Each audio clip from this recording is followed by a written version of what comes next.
An Introduction to the Devout Life by St. Francis de Sales. Part the First. Instructions and exercises for conducting the soul from her first desire for a devout life till she is brought to a full resolution of embracing it. Chapter 1. Description of True Devotion. You aspire to devotion, Philothea, because, being a Christian, you know devotion to be a virtue extremely pleasing to the divine majesty. But since small faults, committed in the beginning of any business, grow in the progress much greater, and become in the end almost irreparable, you must first know what the virtue of devotion is. For since there is but one true kind, and many vain and counterfeit ones, if you cannot distinguish that which is true, you may easily be deceived, and attach yourself to some imprudent and superstitious devotion. As Aurelius painted all the faces of his pictures to the air and resemblance of the woman he loved, so everyone paints devotion according to his own passion and fancy. He that is addicted to fasting thinks himself very devout if he fasts, even though his heart be at the same time full of rancor.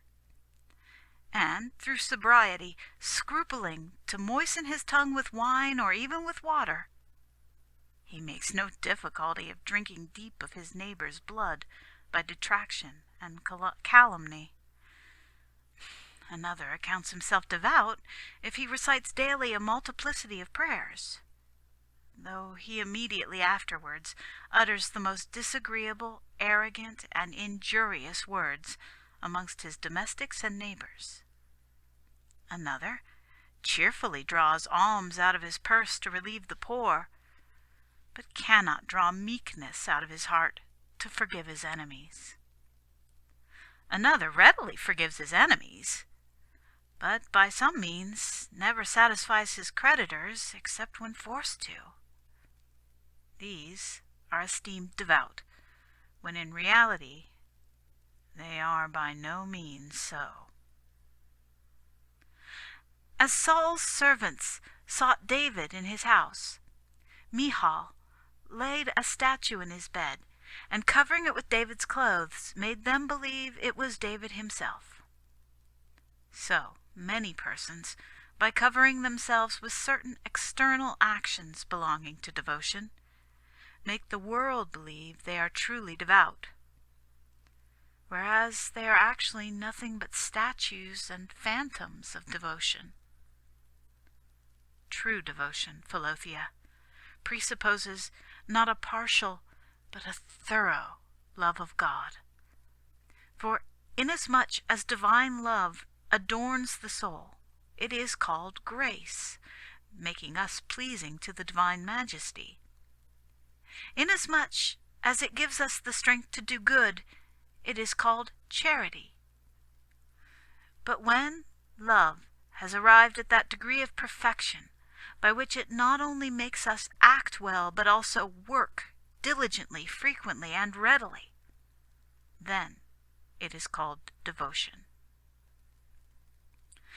As ostriches never fly, as hens fly low heavily and but seldom, and as eagles, doves, and swallows fly aloft swiftly and frequently, so sinners fly not toward God, but direct all their courses on the earth and toward worldly objects. And good people who have not yet attained to devotion fly toward God by their good works, but rarely, slowly, and heavily, whereas devout souls fly up to him by more frequent, prompt, and lofty flights. In short, devotion is nothing but that spiritual agility and vivacity by which charity works in us, or we by her, with alacrity and affection. And as it is the business of charity to make us observe all God's commandments generally and without exception, so it is the part of devotion to make us observe them cheerfully and with diligence. Wherefore, he who does not observe all the commandments of God cannot be esteemed either good or devout, since to be good he must be possessed of charity, and to be devout, besides charity, he must show cheerfulness and alacrity in the performance of charitable actions. As devotion, then, consists in a certain excellent degree of charity, it makes us not only active and diligent in the observance of God's commandments, but it also excites us to the performance of every good work with an affectionate alacrity, not commanded indeed, but only counselled. For as a man newly recovered from any infirmity walks as much as is necessary for him, but slowly and at his leisure, so a sinner just healed of his iniquities walks as fast as God commands him, yet slowly and heavily, until such time as he attains to devotion. Then, like a man in sound health, he not only walks, but runs and springs forward in the way of God's commandments, and moreover advances with rapidity in the paths of his heavenly counsels and inspirations. To conclude, charity and devotion differ no more one from another than the fire does from the flame. For charity is a spiritual fire, which when inflamed is called devotion. Hence it appears that devotion adds nothing to the fire of charity, but the flame which makes it ready, active, and diligent, not only in the observance of the commandments of God, but also in the execution of his heavenly counsels and inspirations.